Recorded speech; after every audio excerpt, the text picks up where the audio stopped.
বদরের ময়দানে পরীক্ষা দিয়েছিল সাহাবায়ে কেরাম এই আয়াতের। হযরত সিদ্দিক আকবর রাদিয়াল্লাহু তাআলা আনহুর সন্তান আব্দুল্লাহ যুদ্ধের পরে এসে বলছে, বাবা আমি কিন্তু জিহাদের ময়দানে বদরে তোমারে পেয়েছিলাম, কিন্তু তুমি আমার বাবা এজন্য আমি কিছু বলি নাই। হযরত আবু বকর সিদ্দিক ওই সময় বলেছিলেন, সন্তান তুমি আমার যুদ্ধের ময়দানে পাবার পরও সুযোগ পেয়েও কিছু বলো নাই বাবা মনে করি। আল্লাহর কসম করে বলছে, আমি যদি তোমার একবার দেখতে পেতাম আর আমি যদি সুযোগ পেতাম, কসম ওই আল্লাহর তুমি আমার সন্তান এটা আমার মনে থাকতো না। কারণ আমি কোরআনে কারিমের আয়াত পড়েছি, ইনস্তাহাব্বুল কুফরা আলাল ঈমান, যে সন্তানাদি, যে স্ত্রী, যে ভাই ভগ্গর, যে মা বাবা, এরা যদি আল্লাহ রাসূলের পরিবর্তে, ইমানের পরিবর্তে কুফরিকে বেশি ভালোবাসে, তাদের সাথে সম্পর্ক রাখা যাবে না। তারা এই আয়াতটা বাস্তব জীবনে মিলিয়েছিল, আমরা অনেকে মিলাতে পারি না।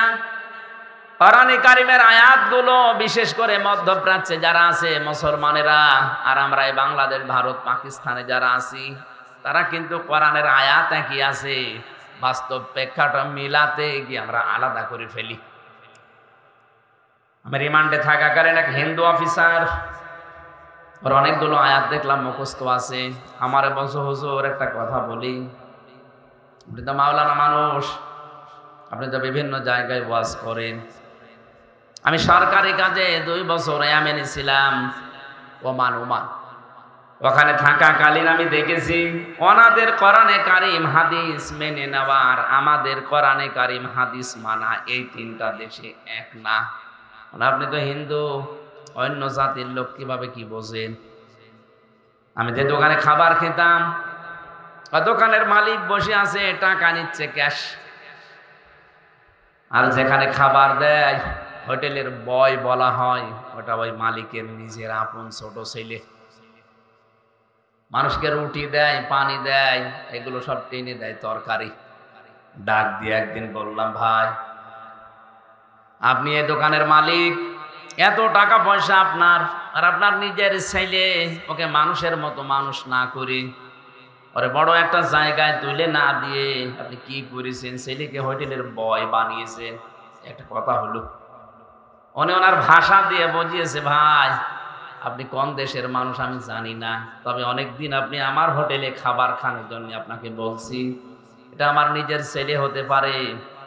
কোরআনে কারিম এবং নবীর হাদিস আমার সামনে আছে, ইয়া আইয়ুহাল্লাযীনা আমানু ইন্না মিন আযওয়াজিকুম ওয়া আওলাদিকুম আদুওয়াল লাকুম ফাহযারুহুম ইলা আখিরি আয়াত।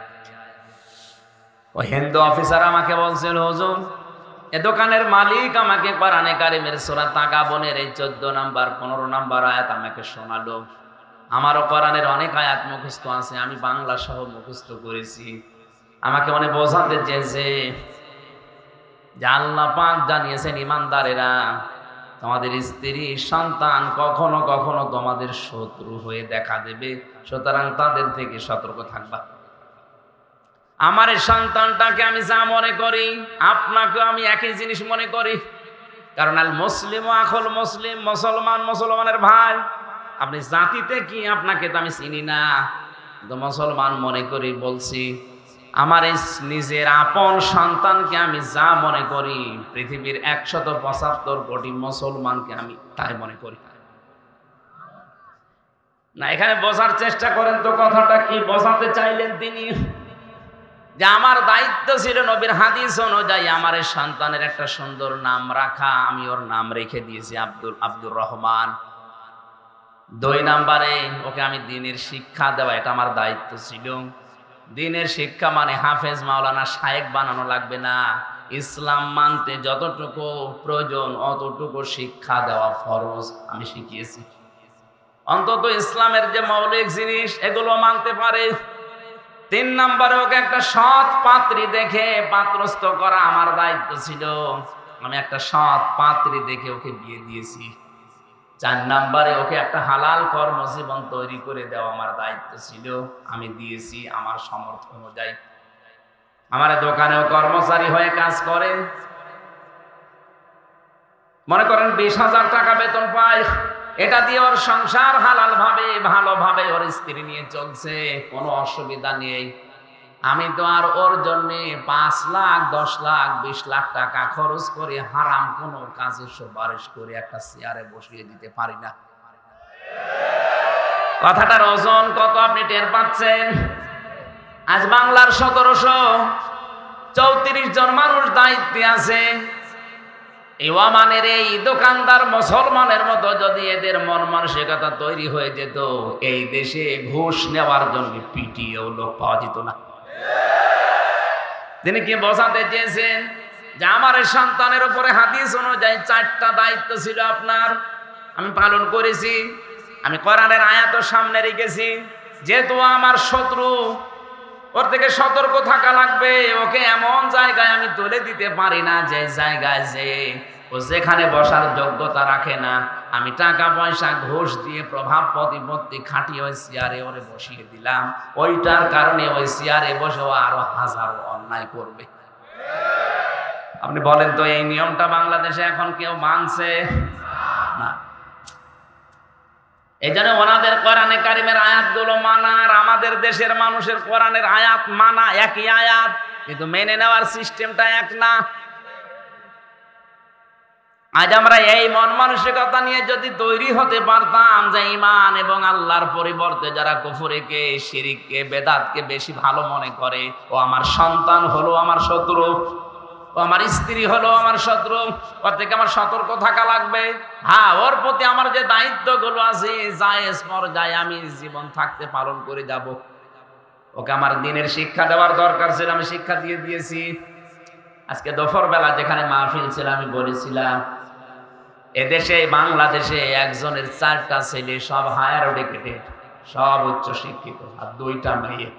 6 ভাই বোন মিলে বাবার সম্পদগুলো নিজেদের নামে লিখে দিয়ে 95 বছর বয়সী এই বৃদ্ধকে পাঠিয়ে দিয়েছে রাস্তায়। যা অনেকে শোনার পরে একটু আফসোস করলো, দেখলাম বলছে নাউজুবিল্লাহ। কেন আপনি নাউজুবিল্লাহ বলবেন? এ দোষ কি শুধুমাত্র ওই 6 ছেলে মেয়ের? ওই মুরব্বীর দোষ নেই? ওর যে 4টা দায়িত্ব ছিল একটাও পালন করে নাই। ছেলে মেয়েদের নাম রাখার ক্ষেত্রেও ও এমন এমন নাম রেখেছে, নামের ভেতরে প্রভাব আছে। নাম রেখে দেয় ডেঞ্জার। ডেঞ্জার মানে কি? অত বড় হয় ভয়ঙ্করী হবে।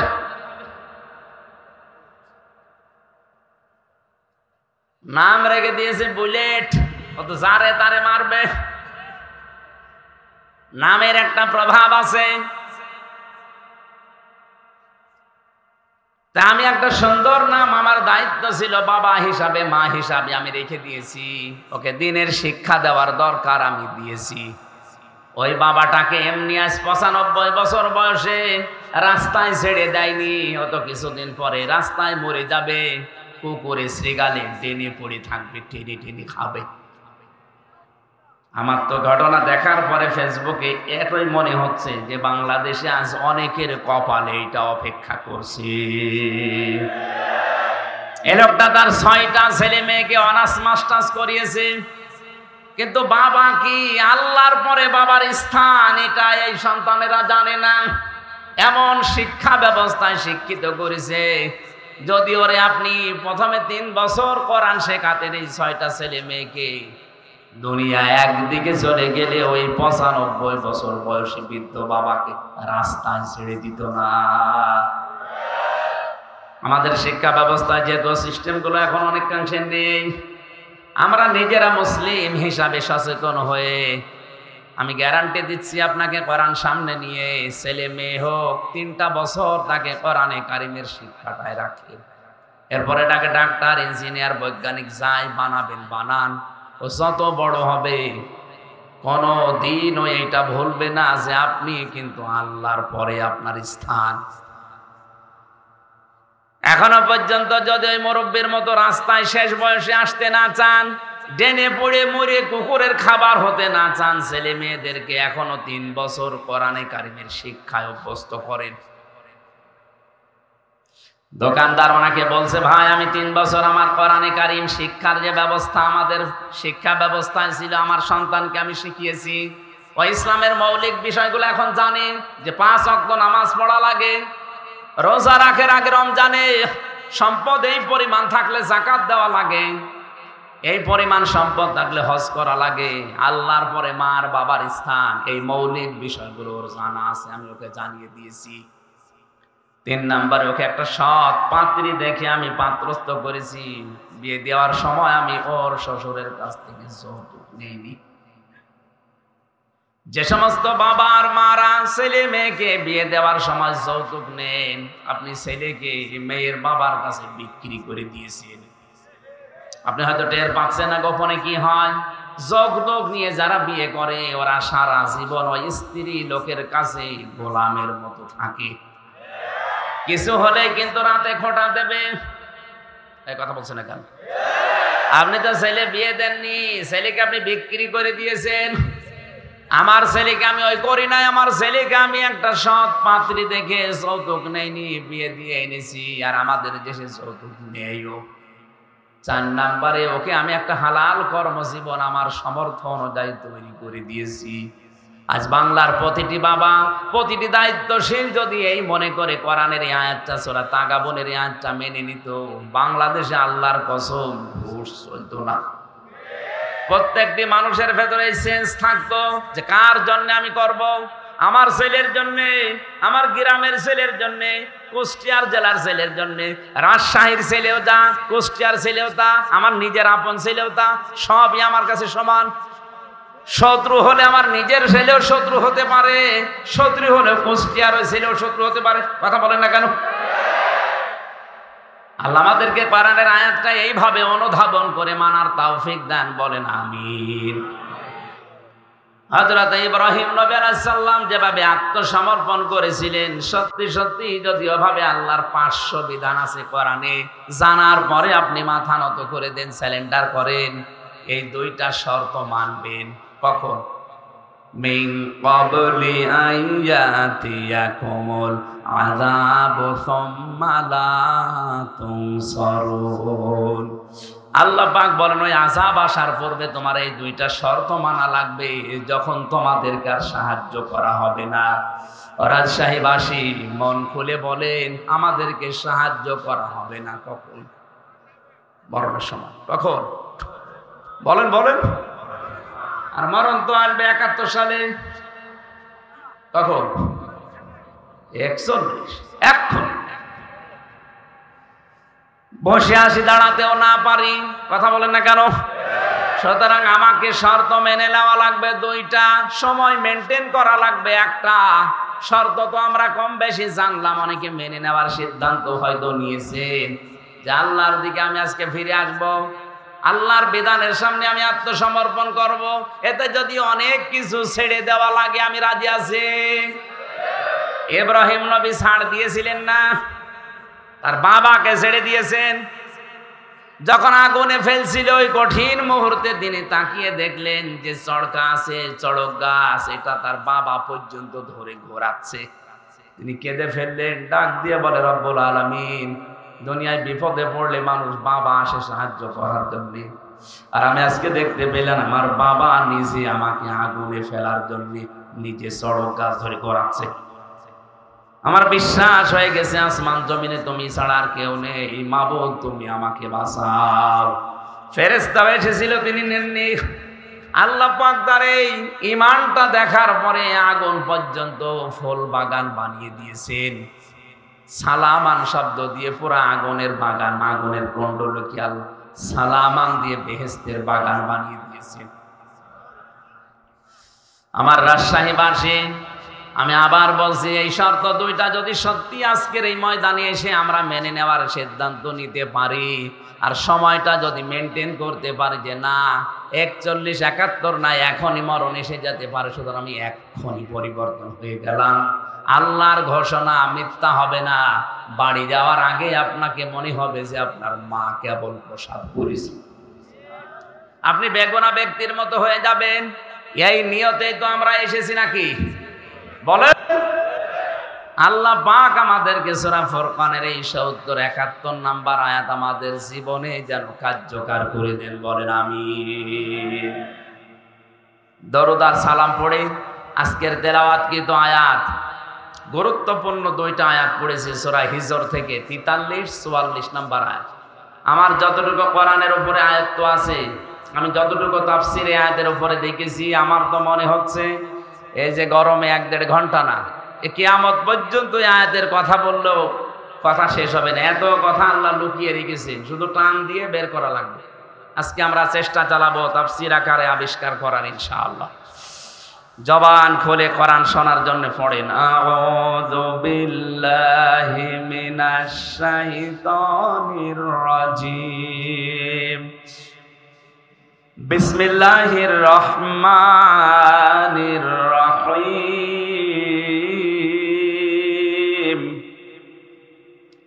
ওয়া ইন্না জাহান্নামা লামাউইদুহুম আজমাইন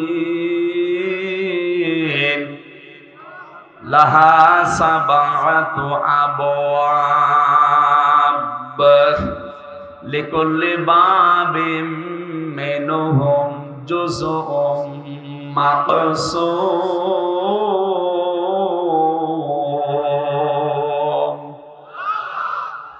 সাদাকাল্লাহুল আযীম। সূরা হিজর কোন সূরা? হিজর মানে পাহাড়ের পাথর। কিসের পাথর? পাহাড়ের পাথর নামে আল্লাহ সূরাটা নাযিল করলেন। ৯৯টা আয়াত দিয়েছেন। এ সূরার সর্বশেষ আয়াত হচ্ছে আল্লাহ পাক বলেন, ইবাদত করতে থাকবা ওই সময় পর্যন্ত যতক্ষণ তোমার কাছে মরণ না আসে। তার মানে ইবাদত এটা শুধু ২-১ দিন ৫ দিনের ব্যাপার না, মানুষের জীবনে ইবাদত চলবে ওই সময় পর্যন্ত যতক্ষণ পর্যন্ত মরণ না আসে। এখন ইবাদতটা কি? আমরা অনেকে এখানে ধারণা করে রেখে দিয়েছি। এই সূরার সর্বশেষ আয়াত কি? ওয়া'বুদ, তোমরা ইবাদত করো, রব্বাকা, তোমার রবের, হাত্তা, যতক্ষণ, ইয়াতিয়াকাল ইয়াকিন, তোমার কাছে মরণ না আসে। আমি আয়াতের তাফসীর পড়তে গিয়ে কাবীর ফখরুদ্দিন রাজি রহমতুল্লাহ আলাইহির ৫টা মন্তব্য পেয়েছি। আমি কি তাফসীর আকারে বলবো না কিচ্ছা বলবো? তাফসীরুল কোরআন মাহফিল আপনি লিখে দিয়েছি, এই জন্য আমি ওইদিকে যাচ্ছি।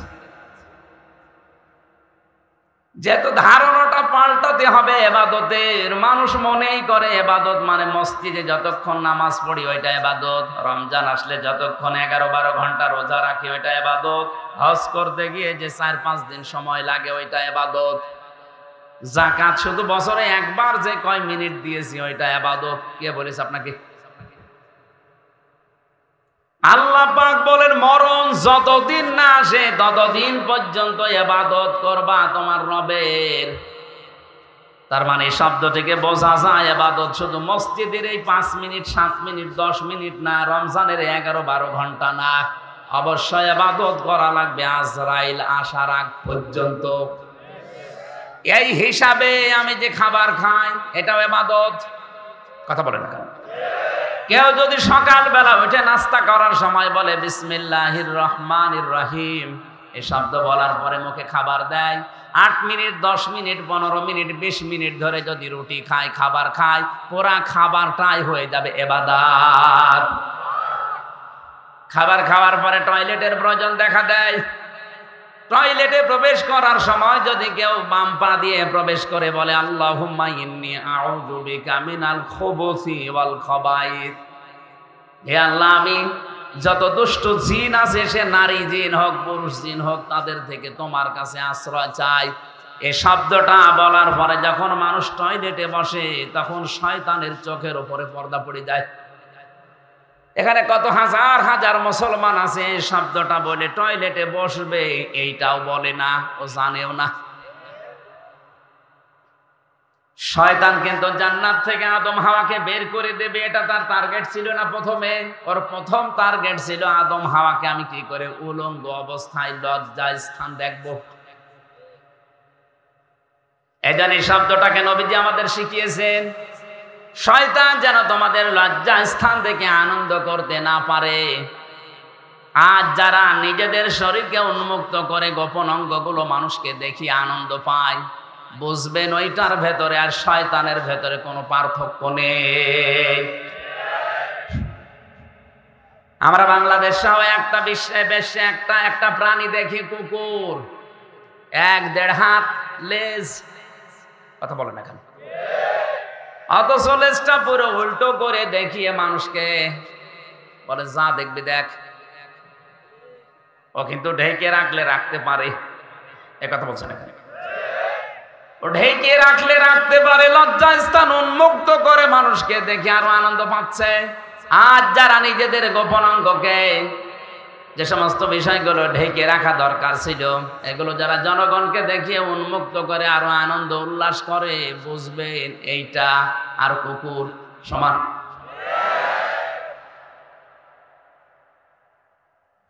শয়তান সবচাইতে বেশি খুশি হয় যৌনতা ছড়াতে পারলে। যখন দেখে মানুষ উলঙ্গ অর্ধ উলঙ্গ হয়ে রাস্তাঘাটে আসে, শয়তান তখন তাকে জাল হিসাবে ব্যবহার করে।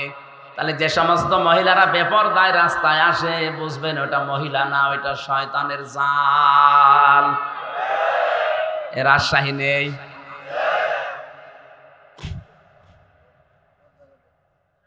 কোন মহিলাকে নবীজি দাজ্জুস বলেন নাই হাদিসে, আর দাজ্জুস লা ইয়াদখুলুল জান্নাহ, এটা মুযাক্কার শব্দ।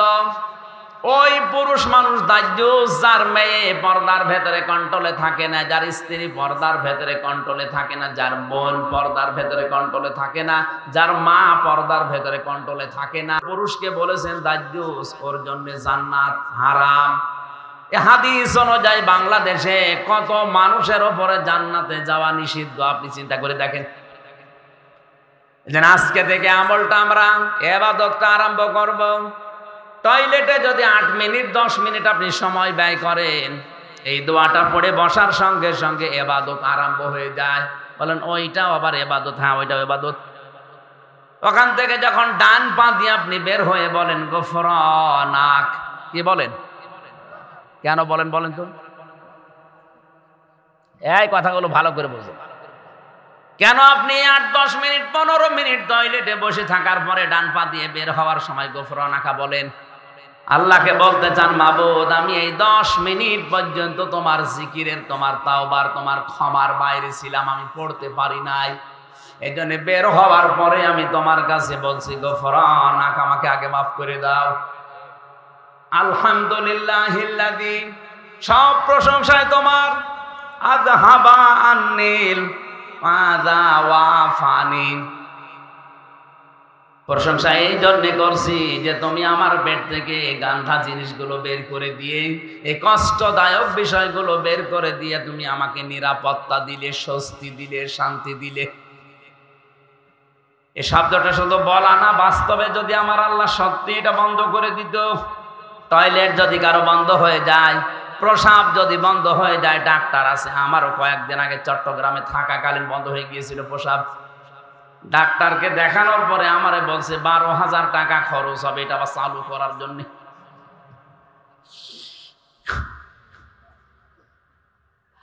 আল্লাহ পাক যদি আপনার বন্ধ করে দিত, শরীরের কত জার্মগুলো আল্লাহ পায়খানা প্রসাবের মাধ্যমে দিনে আল্লাহ বের করে দিচ্ছে। এই জন্য তো আপনি শুকরিয়া আদায় করলেন।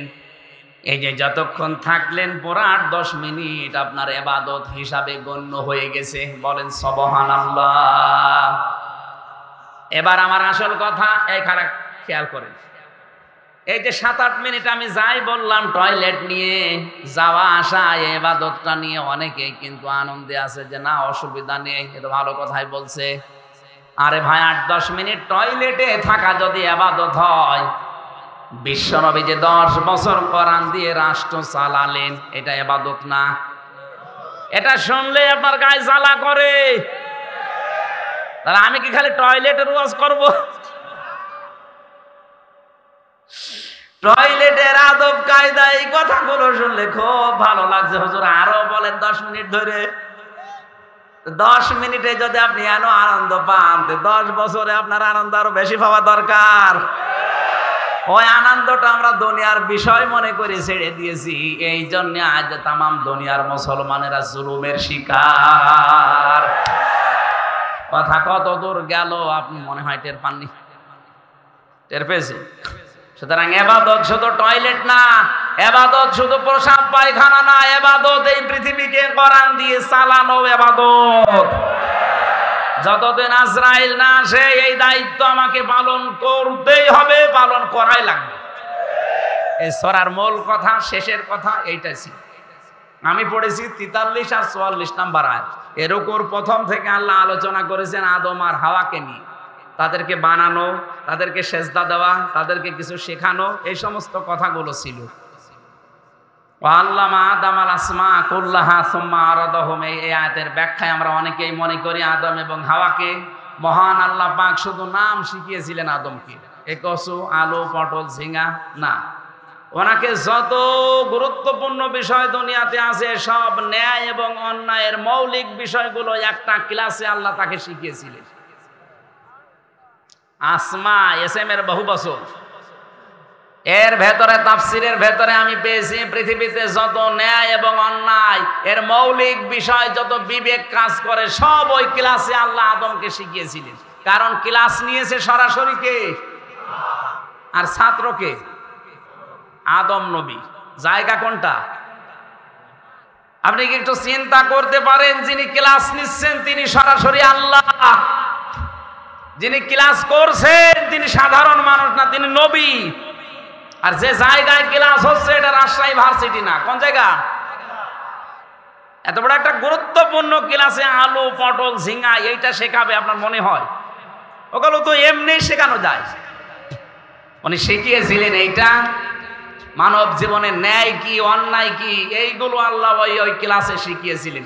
এই জন্য বাবার পক্ষ থেকে আমরা ওইটা অটোমেটিক পেয়ে গেছি। ন্যায় কোনটা অন্যায় কোনটা এটা আমরা এমনিতেই জন্মগতভাবে বুঝি, কারণ ওই বাবার পক্ষ থেকে পেয়েছি। এই কথাগুলো প্রথম দিক থেকে এর উপর প্রথমে ছিল। আল্লাহ রাব্বুল আলামিন শেষ পর্যন্ত আদম আলাইহিস সালামকে জানিয়ে দিলেন, হে আদম, তোমাকে আমি পাঠিয়ে দিলাম তোমার স্ত্রী এবং ওই শয়তানকে সাথে দিয়ে, সাথে পাঠালাম আমার হেদায়াত, আমার পথ নির্দেশিকা। যদি মেনে আসতে পারো যেখান থেকে পাঠিয়ে দিলাম আবার এই জায়গায় ফিরিয়ে নিয়ে আসবো। আর যদি মেনে নিয়ে আসতে না পারো, ওয়া ইন্না জাহান্নামা লামাউইদুহুম আজমাইন, যারা মানবে না তাদেরকে ওই শয়তানের সাথে একত্রিত অবস্থায় জাহান্নামে পাঠাবো। কোন জায়গায়? বলেন বলেন। এবার আলোচনা শুরু করছি আয়াত থেকে। আল্লাহ রাব্বুল আলামিন যে হেদায়েত বাণী পাঠিয়েছেন যুগে যুগে, তার সর্বশেষ হেদায়েতের নাম হচ্ছে কোরআনে কারীম। হুদান লিন্নাস, হাদা বায়ান লিন্নাস। এই কোরআনে কারীম থাকার পরেও যারা আল্লাহর বিধানগুলো মেনে চলতে পারে না, ব্যর্থ হয়, ওই মানুষগুলোকে আল্লাহ শয়তানের সাথে জাহান্নামে একত্রিত করবেন। এটা আজমাইন বহু বচন দিয়েছেন। যে জাহান্নামে আল্লাহ প্রবেশ করাবেন ওই জাহান্নামের বর্ণনা এবার দিচ্ছেন। লাহা সাবাতু আবওয়াব, এই হার মারসা ওই জাহান্নামের দিকে, কারণ আয়াত শুরু হয়েছে জাহান্নাম দিয়ে। আল্লাহ বলেন এই জাহান্নামের দরজা 7টা। জাহান্নামের দরজা কয়টা? সারা জীবন আমরা এখানে অনেকেই পড়েছি জাহান্নাম 7টা, জান্নাত 8টা। কোন জায়গায় পেয়েছেন আপনি? এই যে জাকিরুল ভাই, কোনদিন পেয়েছেন যে জাহান্নাম 7টা, জান্নাত 8টা পেয়েছেন? কোন জায়গায় পড়িয়েছেন? শুনিয়েছেন? শুনি। কোরআনে কারিমে সূরা হিজরের 44 নম্বর আয়াতে আল্লাহ দলিল দিচ্ছেন জাহান্নাম একটা, তার দরজা 7টা, জান্নাত একটা, দরজা 100টার উপরে। আমরা হয়তো 8টা বেশি জানি তাই বলি, আমরা 7টা বেশি জানি তাই বলি এগুলো, কিন্তু জাহান্নামের স্তরও অনেকগুলো আছে। এই আয়াতের ভেতর আল্লাহ 7টার বর্ণনা দিচ্ছেন। লাহা সাবাতু, সাবাতু মানে কি? 7। বাবের বহু বচন আবওয়াব, জাহান্নামের দরজা 7টা। লিকুল্লি বাবিম মিনহুম জুজউম মাকসুম, দুনিয়াতে যে যে ধরনের অপরাধ করবে আল্লাহ তাকে ওই দরজা দিয়ে প্রবেশ করিয়ে শাস্তি দেবে। প্রত্যেকের জন্য আলাদা আলাদা দরজা আছে। এখানে আমি প্রাইমারি স্কুল না কি যেন দেখলাম, তাহলে 1 থেকে 5 পর্যন্ত এই প্রাইমারিতে পড়ায়, এর আলাদা আলাদা ক্লাসরুম আছে না? কথা বলেন। যে যেই শ্রেণীতে পড়বে ওই দরজা দিয়ে সে প্রবেশ করবে। ক্লাস 1-এ পড়ে 5-এ যে ক্লাস করতে পারবে? ও 5-এ উঠতে হলো এখনো 5 বছর পড়া লাগবে। এখানে স্কুল কয়টা আছে বলেন তো? বলেন বলেন। ক্লাসরুম আল্লাহ পাক বলেন জাহান্নামও একটা, এর দরজা 7টা। লিকুল্লি বাবিম মিনহুম জুজউম মাকসুম। দুনিয়াতে যে যে ধরনের অপরাধ করছেন তাকে আল্লাহ ওই দরজা দিয়ে প্রবেশ করিয়ে ওই রকম শাস্তি দেবে। এখন কোন দরজা দিয়ে প্রবেশ করলে কিরকম শাস্তি হয় এটা আজকে কোরআনে কারিম থেকে জেনে যদি দেখি আমি এই দরজায় যাওয়ার উপক্রম হয়ে গেছে, আমি এই দরজা দিয়ে প্রবেশ করার উপযুক্ত, তাহলে এখনো তো তওবা করার সময় আছে। ওই কাজগুলো ছেড়ে দিয়ে জান্নাতের যে 100টা দরজা আছে, স্তর আছে, যে কোনো এক দরজায় দিয়ে একটু দাঁড়াই। এক কথা বলে না কেন? এবার আসেন তো একটা একটা করে আমরা দরজাগুলো দেখি। যত কঠিন দরজা আমি কোরআনে পেয়েছি, সব চাইতে বড় কঠিন দরজার নাম হচ্ছে হুতামা। নাম কি? আরো জোরে বলেন। এটা তো মারাত্মক দরজা। এ দরজা দিয়ে প্রবেশ করার পরে যে ঘরের ভেতরে জাহান্নামের ভেতরে আগুন আছে, এটা সাধারণ না, নারুল্লাহিল মুকাদা। আল্লাহ পাক বলেন এই দরজা দিয়ে যাদেরকে প্রবেশ করাবো, এই দরজার ভেতরে যে আগুন আছে ঘরে, এই জাহান্নামের আগুনটা আমি নিজে জ্বালিয়েছি। আল্লাতী তাত্তালিউ আলাল আফিদা। এই আগুনের বৈশিষ্ট্য হচ্ছে গুণাগুণ হচ্ছে দুনিয়ার আগুন কোন জায়গায় লাগলো ওই জায়গা পুড়ে যায়, আর জাহান্নামে হুতামার এ দরজা দিয়ে প্রবেশ করে যে আগুন পাবেন ওইটা যেখানেই লাগবে আগে কলিজা পুড়ে যাবে। রাজশাহীবাসী কথাটা কত মারাত্মক কথা।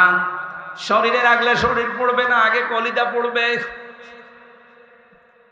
এখন এই মারাত্মক ভয়ঙ্কর জাহান্নামের এই দরজা দিয়ে প্রবেশ করবে কারা? মানুষ হত্যা করেছে যারা, জেনা করেছে যারা, না একেবারে ছোট ছোট অপরাধের কথা আল্লাহ দিয়েছে, যেটাকে আমরা গোনায় মনে করি না।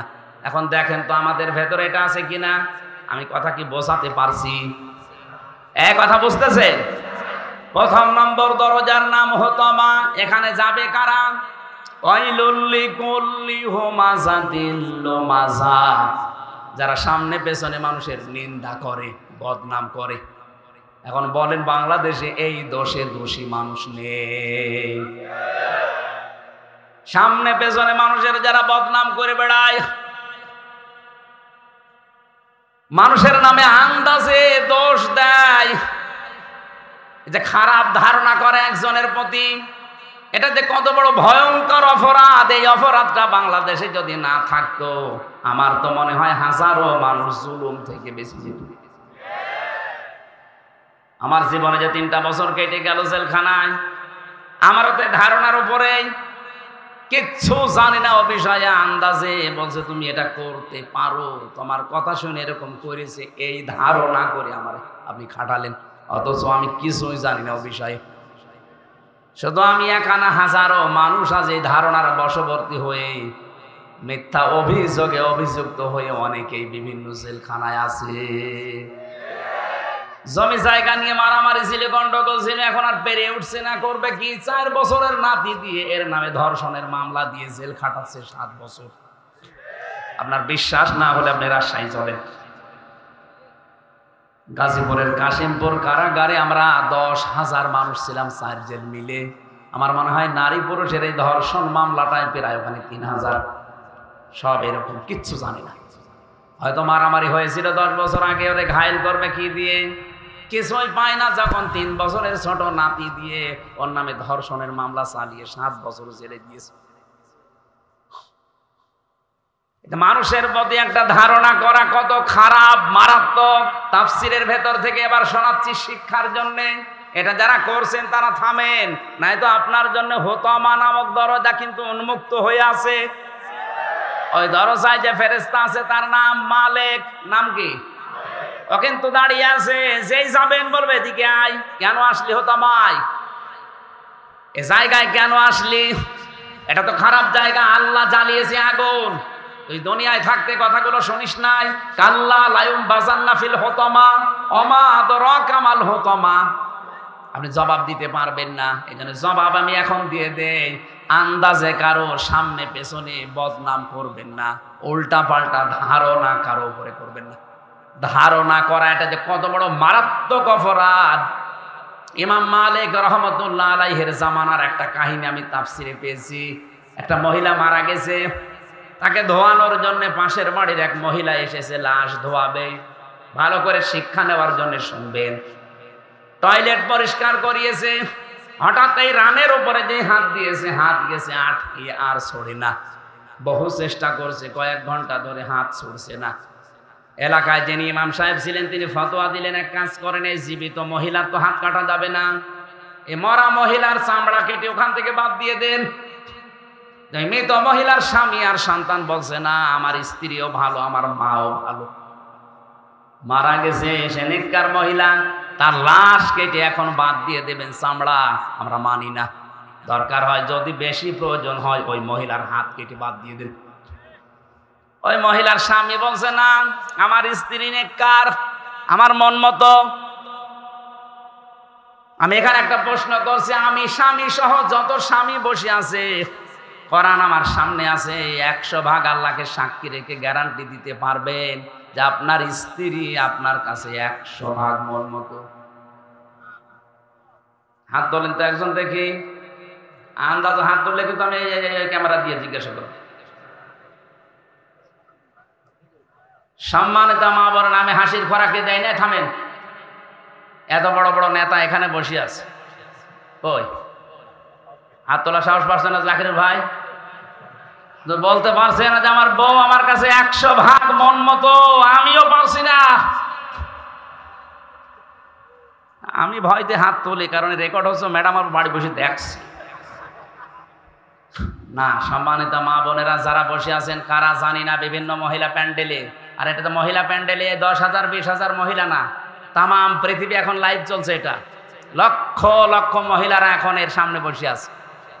এখানে যদি 50,000 মানুষ থাকে, একটা বুড়ো মানুষ হাত তুলিস, ও আজ বাদে কাল কবরে যাওয়ার কথা।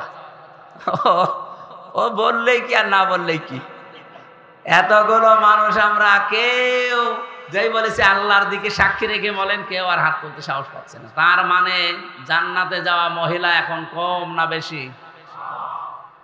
ওই একটার বউ শুধু যাবে। আলহামদুলিল্লাহ, যাক, বুড়ো মানুষ হলো ভালো। আপনার বউর জন্য আমরা দোয়া করব। আপনি হাসতেছেন, বলেন তো, একটা মানুষ বাদ দিয়ে কেউ সাহস পাইল না। এ লোকটা যখন বলেছে আমার বউ আমার মন মতো, আমি হাত কাটতে দেব না, আমি তো এসেছিলাম উপকার করার জন্য, আর এখন আমার এই বিপদে ফেল। তখন বলছে, ঠিক আছে এভাবে থাকো, পোশাক পায়খানা তো প্রয়োজন হয়েছে এই মহিলার, কিন্তু হাত তো ছড়ে না, কি করবে? শেষে ওই দেশের প্রধান বিচারপতি ছিলেন ইমাম মালিক রহমতুল্লাহ আলাইহি। মদিনায় তিনি বাস করেন। ঘোড়ায় নিয়ে তাকে ঘোড়ায় চড়িয়ে নিয়ে আসা হচ্ছে। এই মহিলার কাছে পর্দা দিয়ে ঘিরে দিয়ে প্রশ্ন করছে ইমাম মালিক, আল্লাহর বান্দি, কি কি হয়েছে সঠিকভাবে বলবা, মিথ্যা কথার আশ্রয় নিলে কিন্তু আমি ধরে ফেলবো। ঘোড়া থেকে প্রথম থেকে একটা একটা করে বলছে, আমি এই করেছিলাম, আমি তো আপন মনে এসে লাশ ধোয়ানোর জন্য প্রসাব পায়খানা পরিষ্কার করিয়ে শুধু রানের উপরে হাত দিয়েছি, আর হাতটা আটকিয়ে গেছে। ইমাম মালিক বলছে, না, আমার একটা কথা কেমন যেন ছাড় ছাড় মনে হচ্ছে। আর একটা কথা এর ভেতরে আছে গোপন, সত্যি করে বলো কি? আমার কাছে কিন্তু কোরআন আর হাদিসের রাডার আছে, আমি ধরে ফেলবো। ধমক দেওয়ার পরে মেয়েটা বলছে, ইমাম, আমি যখন লাশ ধোয়াতে চাচ্ছিলাম, প্রসাব পায়খানা পরিষ্কার করিয়ে যখন রানের উপরে হাত দিয়েছি, ওই সময় এই মহিলার প্রতি একটা খারাপ ধারণা নিক্ষেপ করেছিলাম। মনে মনে বলেছিলাম, কাউকে আমি শোনাইনি, মনে মনে আমি বলেছিলাম, তুমি তো উপরে ফিটফাট, কিন্তু ভেতরে তোমার তো সদরঘাট। কারণ হচ্ছে, এই তোমার বাড়িতে আমি একটা পুরুষ মানুষকে একদিন প্রবেশ করতে দেখেছিলাম, পরবর্তীতে জানতে পারলাম ওইটা আসলেই ওর আপন নিজের বড় ভাইয়ের ছেলে। বলেন তো ভাইয়ের ছেলে ওই মেয়েটার সম্পর্কে কি হয়? ফুফু। কি হয়? ফুফু বোঝেন? 14 জন মহিলার সাথে 14 জন পুরুষের সাথে একজন মহিলার দেখা করা যায় যাচ্ছে কয়জন? তার ভেতরে ভাইয়ের ছেলে নেই। এই কথা বুঝতেছেন? এই যে মাহারাম পুরুষ, এই 14 জনের ভেতরে ভাইয়ের ছেলে, আপন ভাইয়ের ছেলে হলে যায় যাচ্ছে। অথচ এটা আমি না জেনে খারাপ মন্তব্যের উপরে নিক্ষেপ করেছিলাম।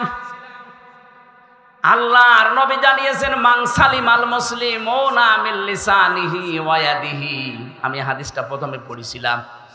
আল্লাহর নবী জানিয়েছেন ওইটাই তো মুসলমান যার হাতের দ্বারা মুখের দ্বারা অন্য মুসলমানের নিরাপদ থাকে।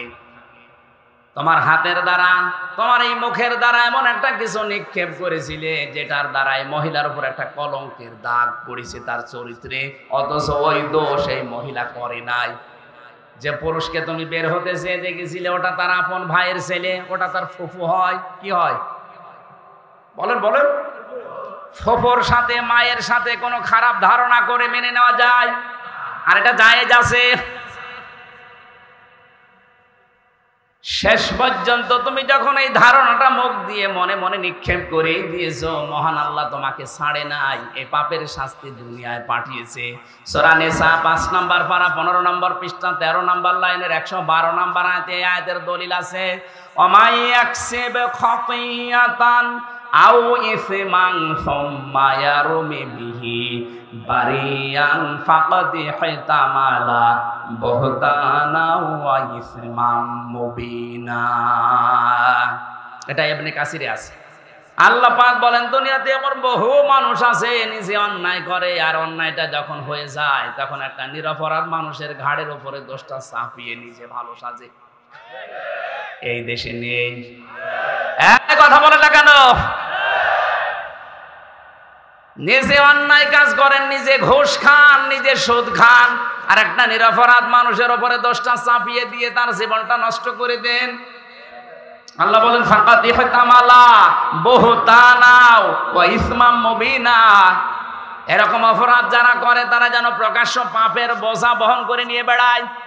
আজ হয়তো আমরা এটা দেখতে পাচ্ছি না, তাই যদি আদম নবীর ওই শরীয়ত থাকতো তাহলে গোনাগুলো আজ আমরা দেখতে পেতাম, আপনি রাস্তায় বের হতে পারতেন না। বাংলাদেশে বহু মামলা যারা দায়ের করে, এই মামলাগুলোর আয়ু যারা আছে, মামলাগুলোর বাদী যারা আছে, আমার তো মনে হয় হাজারো মানুষ ধরা খেত, রাস্তায় বের হতে পারতো না। তুমি যখন এই অন্যায়টা করেই ফেলেছ, তোমার শাস্তি আছে কোরআনে কারিমে 2টা। ওয়াল্লাযীনা ইয়ারমুনাল মুহসানাতি সুম্মা লাম ইয়াতু বিআরবা'তি শুহাদা ফাজলিদুহুম 80 ওয়ালা তাকবালু লাহুম শাহাদাতান আবাদা ইলা আখিরি আয়াত। সূরা নূরের 4 নম্বর আয়াতটা তিনি তেলাওয়াত করলেন। উপস্থিত স্বামী 2 জন আছে, ওর স্বামী আর মৃত মহিলার স্বামী, 2 জনকে বললেন আমি প্রধান বিচারপতি এই দেশের, কোরআনে কারিম দিয়ে রায় দিয়ে দিলাম, এই মহিলা যদি নিরপরাধ কোনো নেককার মহিলার উপরে জেনার তহমত, ধর্ষণের তহমত, ব্যভিচারের তহমত লাগায়, আর যদি 4 জন সাক্ষী জোগাড় করতে না পারে, তাহলে তার প্রথম শাস্তি 80টা বেত মারা। 2 নাম্বার, কোনোদিন তার সাক্ষী আর কবুল হবে না, আদালতে গ্রহণ করা হবে না। ওর যেহেতু সাক্ষী নেই, তাহলে 80টা বেত মারা লাগবে এখন, আর জীবনে বেঁচে থাকতে ওর সাক্ষী আর আদালতে গ্রহণ হবে না। এই আয়াতটা যদি আজ বাংলাদেশের সংসদে 53 বছর আগে কায়েম থাকতো, এই কথা বলছেন, কত মানুষের সাক্ষী এমনি বাতিল হয়ে যেত। আমরা মামলার চার্জশিট দিয়েছে, বিচার শুরু হবে। বলেন তো এই মামলায় কিছুই আমি জানি না, আনসার আর কি যেন নাম দিয়েছো, জীবনে ছাতা নামও শুনি নাই। এখন এই মামলায় যারা সাক্ষী দেবে, মামলার আয়োজনী আছেন, অবশ্যই সাক্ষী তো আছে, নাই তো রিপোর্ট দিল কি করি। এই সাক্ষী যারা দেবে, কোরআন আমার সামনে, আল্লাহর কসম এ মামলায় যারা সাক্ষী দেবে, বলেন একটা কথা সত্য বলতে পারবে না, সব বানিয়ে মিথ্যা কথা বলা হয়। যারা কোনো নিরপরাধ মানুষের উপরে কোনো দোষ চাপিয়ে ওটা যদি সত্যি সত্যি না হয়, প্রমাণ না হয়, তাহলে 2টা শাস্তি কোরআন তাদের দিয়েছে। 80টা বেত মারা লাগবে। 2 নম্বরে জীবনে আদালতে তার কোনো সাক্ষী মরণ পর্যন্ত কবুল হবে না, গ্রহণ হবে না। জল্লাদকে ডাক দিয়ে বলে শুরু কর। 80টা বেত মারা শুরু হয়ে গেছে, 79টা পার হয়ে গেছে, কিন্তু হাত খোলে না। জল্লাদ ডাক দিয়ে বলে, ইমাম কোরআন দিয়ে তো রায় দিলেন, কিন্তু হাত তো খোলে না। ইমাম মালিক বললেন, না, ওয়া তাম্মাত কালিমাতু রাব্বিকা সিদকাও ওয়া আদলা লা মুবাদদিলা লিকালিমাতি। কোরআনে কারিমে আল্লাহ বলেন, আমার কালামে যা কথা আছে সব সত্য কথা, সব ইনসাফপূর্ণ কথা, আর কোনোদিন আমার কালামের কথা পরিবর্তন হবে না। যেহেতু আমি 80টা বেতের কথা জানিয়েছি, সামানি না, 80টা মারতে হবে, 79টা হয়েছে। আমি আল্লাহর কোরআনে 100 ভাগ বিশ্বাস করি, বিচার আমি কোরআন দিয়ে করেছি, এটা সঠিক হয়েছে, তুমি আর একটা মারো। জল্লাদকে যখন বলে আর একটা মারো, সঙ্গে সঙ্গে 80টা শেষ হতে দের হাত চট করে খুলে যেতে দেরি হয়নি। আমি শুধু সুবহানাল্লাহ নাউযুবিল্লাহ পড়ার জন্য বলি নাই। এখানে শিক্ষা কি? নিরপরাধ কোন মানুষের উপরে যে বিষয় সে জানে না, এরকম একটা তহমত যদি কেউ লাগিয়ে দেয়, ওটা যেন প্রকাশ্য পাপের বোঝা বহন করে নিয়ে বেড়ায়, এটা কিন্তু ওই মহিলাকে দিয়ে আল্লাহ দেখিয়েছেন। আমার মনে হয় এটা যদি আজ বাংলাদেশে আল্লাহ দেখাতো, কত মানুষ এমনিতে ওয়াজের আগে ভালো হয়ে যেত। এখানে জাহান্নামে হতমারে দরজা উন্মুক্ত তাদের জন্য, যারা সামনে পেছনে মানুষের গীবত করে, আন্দাজে দোষ চাপিয়ে দেয়, এর কথা ওর কাছে লাগায়, তালাতালি করে সম্পর্ক নষ্ট করে দেয়। এই এতটুকু অপরাধের কারণে এই ভয়ঙ্কর দরজা দিয়ে আপনি যাবেন, আপনি কোনোদিন কল্পনা করেছেন? এখানে হাজার হাজার মানুষ, আমার মনে হয় অনেক মানুষ এমন পাওয়া যাবে দুনিয়ার কোনো বিষয় নিয়ে কথাবার্তা বন্ধ করে আজ 3 দিন 7 দিন 10 দিন 3 বছর কথা বলে না। কি অপরাধ করেছে? মুরগিতে ধান খেয়েছে, এই অপরাধ না। যারা 3 দিনের বেশি পার হয়ে গেছে কথাবার্তা বলেন না, যদি আজকের এই ময়দান থেকে এটা মিটিয়ে যেতে না পারেন, আর এই অবস্থায় যদি মরে যান, আপনি বেঈমান হয়ে মরবেন। এক্ষুনি মেটানো লাগবে। শুধু ওয়াজ শুনতে আসা না, এখান থেকে ওয়াজ বাড়ি নিয়ে যাওয়া লাগবে। কথাবার্তা বন্ধ করে দিয়েছেন 3 দিনের অধিক, এরকম কেউ থাকলে হাত তোলেন তো। একজন কি কথা বন্ধ করেছেন কোন কারণে? না, আখেরাতের কোন বিষয় আল্লাহর সাথে রিলেটেড, ইসলামের সাথে, ওইটা হলে বাদ আলাদা। দুনিয়ার কোন বিষয়ের সাথে সম্পর্কিত কোন বিষয় নিয়ে যদি কথাবার্তা কেউ বন্ধ করে অবস্থায় মারা যান, আপনি কিন্তু 3 দিন পার হয়ে গেলে যদি মিটিয়ে ফেলতে না পারেন, আল্লাহর কসম আপনি বেঈমান হয়ে মরবেন, ঈমান পাবেন না। আপনার নামাজ, রোজা, দাড়ি, টুপি, পাগড়ি সব মাঠে মারা যাবে। আর এটা বেশিরভাগ হয় এই তালাতালি করার কারণে। সুতরাং এই গোনা থেকে আমরা যেন আজকেই মুক্ত হয়ে যেতে পারি। যারা এগুলো বন্ধ করে আছেন, যদি নিজের থেকে উদ্যোগ নিয়ে কথা আরম্ভ করতে পারেন, আল্লাহর আরশ আপনার উপরে খুশি হয়ে যাবে। এই আমলটা জারি করা যায় না? অন্তত যে 2 জন হাত তুললো, এরা তো পারে নাকি?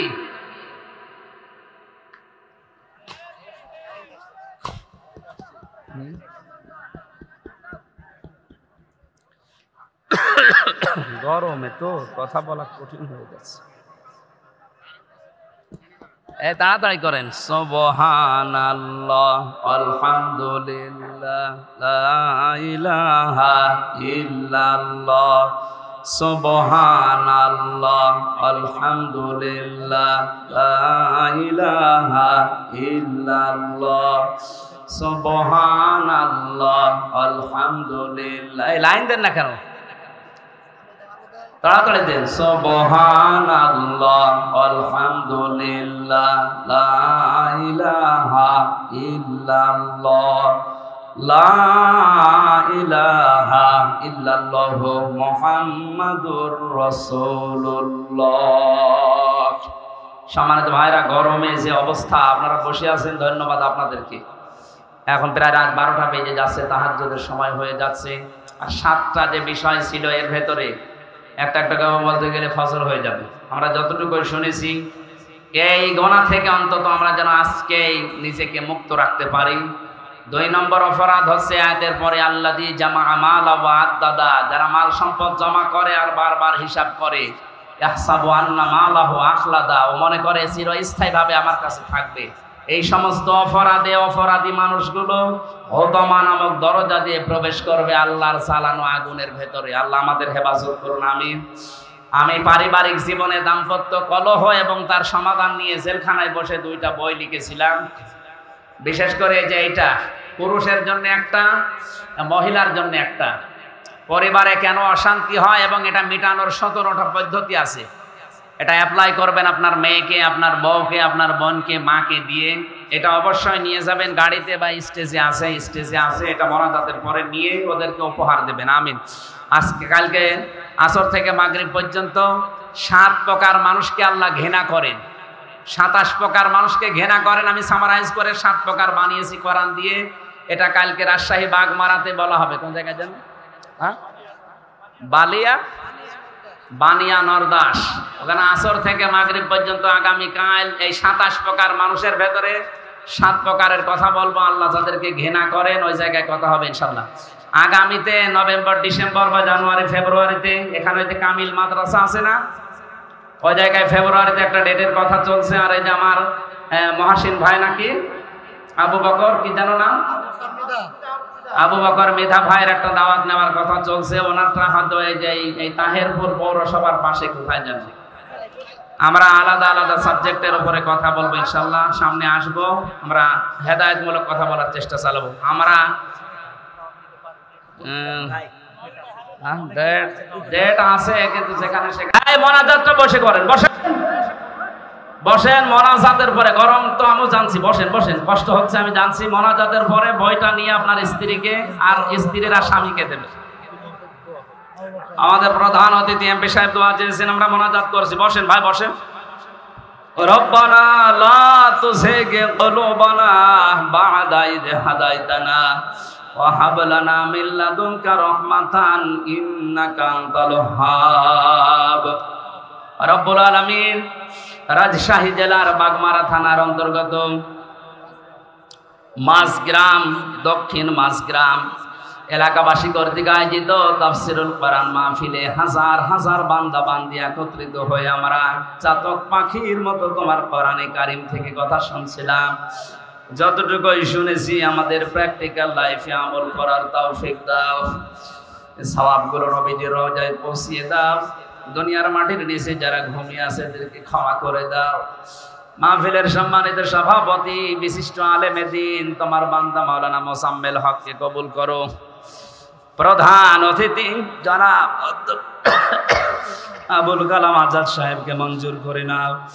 জনগণের যে বিশাল দায়িত্ব তার মাথার উপরে, 3.5 থেকে 4 লাখ মানুষের মাথার উপরে দায়িত্ব তার।